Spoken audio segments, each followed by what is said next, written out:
Hi Arman. O hi, please come. काली अचानक कहाँ चल गई रहला? अरे कुछ नहीं, वो हमार माई है ना, जब देखा तब वो हमके सतावत रहली। काली ऐसे ही हमके कह देली कि वो और पापा स्टेशन पे ठाड़ बाने। तू कहले रहला कि तू आईबा लेवे बदे, पर तू आइला नहीं। हम भागत भागत स्टेशन गईली, वहाँ से मॉम के फोन कैली तो कहनी कि मजाक करत रहली, तू घर वापस चली जा। राउर माई बहुते निमन है। तहार मॉम भी तो बहुते अच्छा हुई है। एक्चुअली हमार माई नइखे हैं। Oh sorry. अरे नहीं, इट्स ओके। हमार माई नइखे हैं, हमार पापा बाड़े। उहे हमके माई और ये पापा दोनों के प्यार देहले बाड़े। और ये जब से हम यहाँ आइल बानी ना, तोहसे मिलनी, तारा संग रहनी, तारा संग रहे से हमके बहुते निमन लागल। अब यहाँ से जा रहल बानी त निमन नइखे लागता। जिंदगी फेरू से वीरान हो जाई। अगर हम तहार जिंदगी संवार दी तरिया। You mean? I mean actually रिया, हम तोसे बहुत ही टाइम से कुछ कहल चाहत रहनी, पर हमके लागत रहल कि शायद तू बुरा मान जाइबा। लेकिन हम आज तोसे कुछ कहल चाहत हनी। I love you Riya, I love you. I love you too अरमान।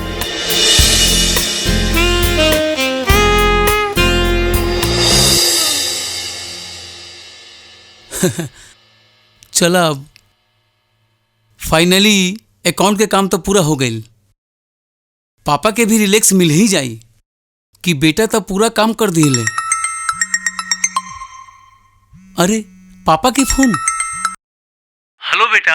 हाय पापा। वो पेपर के का भइल? हाँ, वो पेपर हम सबमिट कर देले बानी। अच्छा, रउआ अब टेंशन ना करी, रउआ पूरा आराम करी। ऐसन का बेटा? राउर बेटा रउआ के पूरा आराम देवल चाहता, काहे कि सबे काम हम संभाल लेब। तहरा से यही उम्मीद रहल बेटा। ओके पापा, बाय बाय बेटा।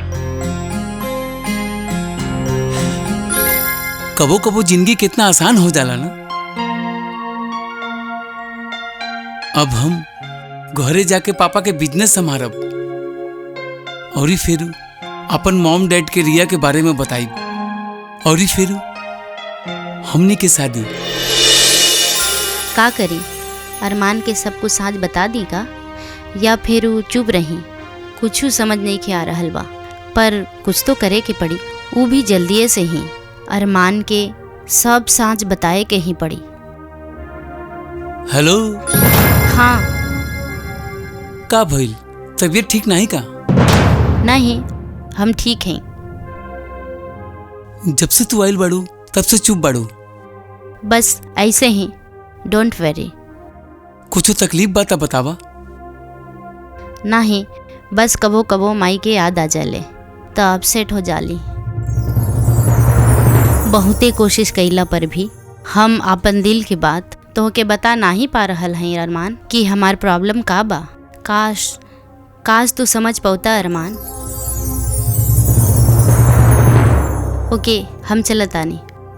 हमके चित्रा मैम के लगे जाए के बा, कुछ सामान कलेक्ट करे के बा। ठीक बा? हम छोड़ दी?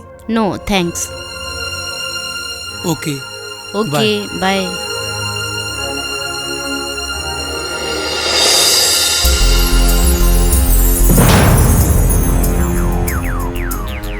रिया के घर ताला लगल बा, ओकर फोन भी बंद बा। कहाँ जा सकेली वो? रिया के अगर हमके छोड़ के जाए कहीं रहल था, वो हमार नजदीक काहे आई नहीं?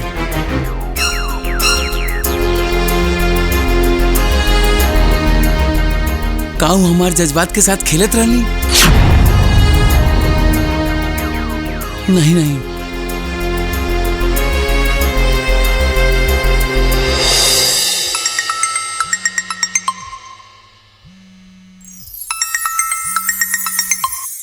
हाँ माई। हम तोहरा बदे पुणे में एगो लड़की पसंद कइले बानी। माई हम कितना बेर कहले रहनी हम नहीं। हमरा खातिर ओसे एक बार मिली ला बेटा।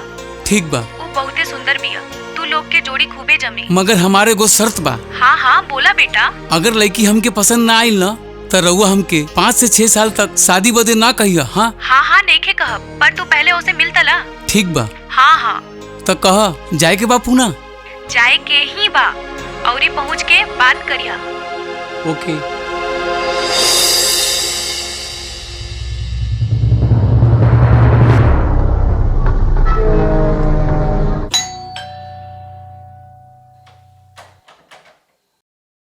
रवा आई।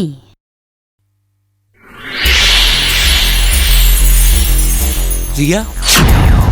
रिया जी नहीं, हम प्रिया हैं। रवा बाहर काहे खड़ा है? आई ना, बैठी है अंदर। हम रवा बदे पानी लेके आवत नहीं। ओके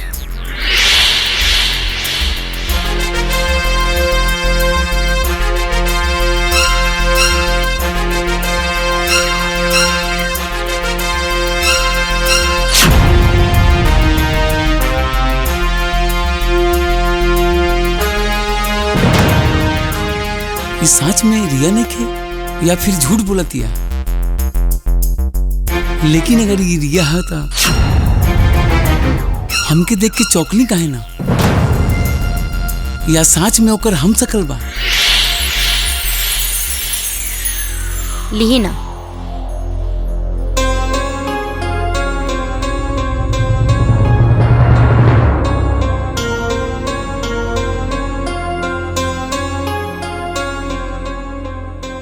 रवा कुछ परेशान लगा तड़ा, का बात था?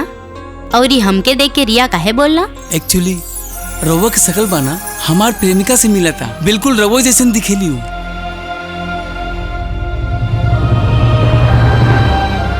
ई देखी। ओ माय गॉड, खाली हमनी के शकल मिलत नहीं, हम शकल बानी हम दोनों। जी हाँ। अभी कहाँ बानी ई? I don't know. का तू नहीं जाना तड़ा? वो हमके बिना बतौले चल गईली हमरा से दूर। रवा ओके खोजे के कोशिश नहीं कईला? कैसे खोजती? ओकर मोबाइल बंद रहे, ओकर बारे में हमके कुछ नहीं मालूम। रवा ओके भूला नहीं पौला? यस। ओकर बावजूद रवा हमसे शादी करे चले आईला? जस्ट मिनट, हम राउर संग शादी करे नहीं आए नहीं। माई रउआ के देखे कहली रानी था, उनकर बात कैसे काट सकेनी? तो रउआ के देखे आ गई नहीं और ये अब रउआ के सब बता देनी है। अब हम जाता नहीं। रवा जा तड़ा? जी हाँ। रवा तक कुछ दिन रुके के तैयारी से आई रहला? हाँ, जब हम घर से निकलने रहनी तो हमके मालूम नहीं के रहल कि हमार मुलाकात रउआ से हो जाई। हम सोचनी जेकरा से मिले जाता नहीं ओकरा समझावे में 3-4 दिन लग जाई हमार बतिया के, और ये मौका देख के सब बता दे, पर मौका इतना जल्दी आ जाई ई नहीं के मालूम रहल। एनीवे चला तनी हम यहाँ से। जस्ट मिनट मिस्टर अरमान, जे रवा डिसीजन ले ले बड़ा वही फाइनल रही, पर हमरो एगो बिनती बा, जब रवा आ ही गइल बड़ा तो और ही कुछ दिन रुक के जाई ना, काहे कि आजे हमार चचेरी बहन आ रहल बिया, बड़ मजेदार हैं, कुछ दिन उनका संगे रह के चल जाए। प्लीज रुक जाई ना, प्लीज। ओके, हम रुक जाता नहीं। वैसे भी रउआ अपना बारे में कुछ बतौलू नहीं, रउआ के हई और हमार माई के रउआ ऐसन का जादू कर दिलू कि वो आज रउआ के अपन बहुरिया बनावे के डिसीजन ले चुकले हैं। जायद अरमान, का करबा जानी के? शादी कईता त रउआ के बतावती। ई टर्म्स कंडीशन पा। हमके वो बीमा की पॉलिसी थोड़ी बेचतानी, जे पहले रउआ के डराइब फिर उ जेब खाली कराइब। जखम बा खुरेदे से दर्द होखेला, शादी होइत त रउआ ओमे मलहम लगा देता। ओके, सुत जाई, रात ढेर हो गइल बा। हाँ चली रउआ, चली, हम आवत नहीं। Okay, good night. Good night.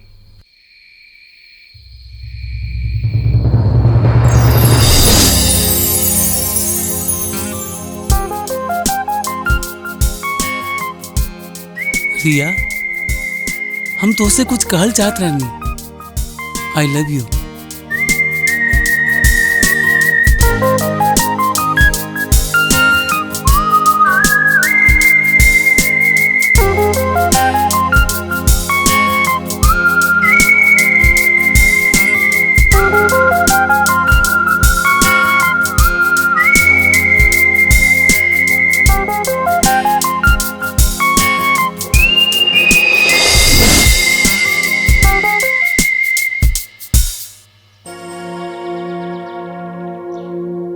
अभी का चला बस था? चल रहल बा।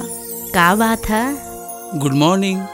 Good morning. ओह अरमान, चला अच्छा भइल रउआ आ गइला। इनका से मिला, ई बिया हमार चचेरी बहन। हाय अच्छा, तो रउआ इनकरे बारे में बतौले रहलू कल। भाई, हमार तो ऐसने बात रहेला, हम जहाँ जाली ना हमरा से पहले वहाँ पे हमरे बारे में बहुते खबर पहुँच जाले। पर रउआ के पहुँचे में कबो कबो देर नहीं हो जाले मैडम। अच्छा, तो तू हमार खिंचाई करे ताड़ू? नहीं नहीं। अच्छा अरमान, तू बतावा तहरा के यहाँ कैसन लागल? नीमन ही लागल।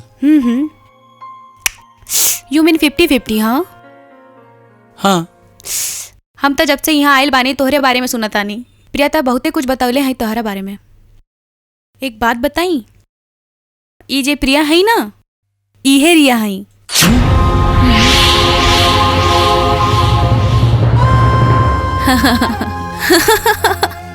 मजाक करत रहनी। बहुते गंदा रहल। अरे यार, हमार तो कहे के मतलब खाली ये रहल कि अगर रिया प्रिया के शकल मिले लेता तो रिया के जगह प्रिया काहे न ले सकेली। शकल मिले से प्रिया रिया नहीं बन सकेली। तू भी यार का बोलत रहेलू, ये सब बोले के का जरूरत बा। ओके, आई एम सॉरी। इट्स ओके। अब ओके सब कुछ बतावे के पड़ी सच सच। पर तू तो कहले रहेलू कि अंकल आंटी के आए के बाद सब कुछ बताई। उनका तो 2 दिन बा आवे में। उनका से काली फोन पे बात कई के भोरे उनका बता देब जा। और ये कोनो रास्ता भी तो नहीं बा। वैसे भी हम ओके फोन पे बात करत सुनले हैं उनका मम्मी से। ऊ यहाँ ना ही रुकल चाहताड़े। काली वो अगर चल गई लेता जिंदगी में दोबारा कभी मुलाकात ना हुई।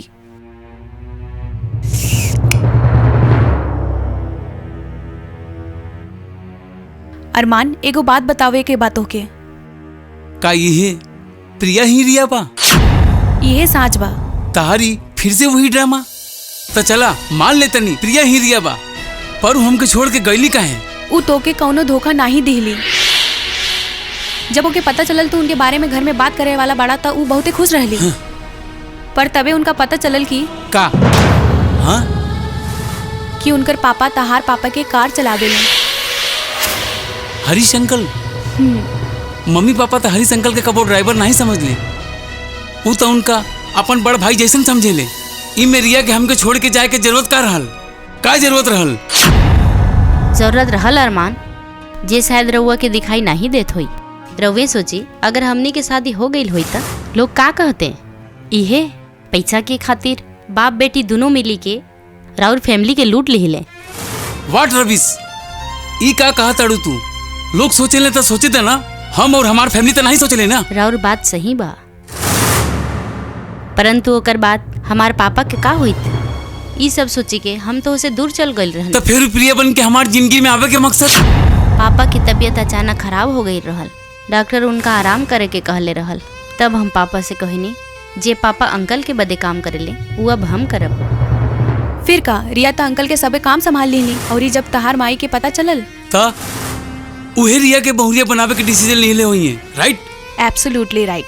और तब हमके बुलावल गई और ई सबे पिलान हमार रहल। अरमान, जे भी हो हम राउर गुनाहगार हैं। हम जे गलती कैले हैं ऊ बदे सॉरी बहुते छोट शब्द बा।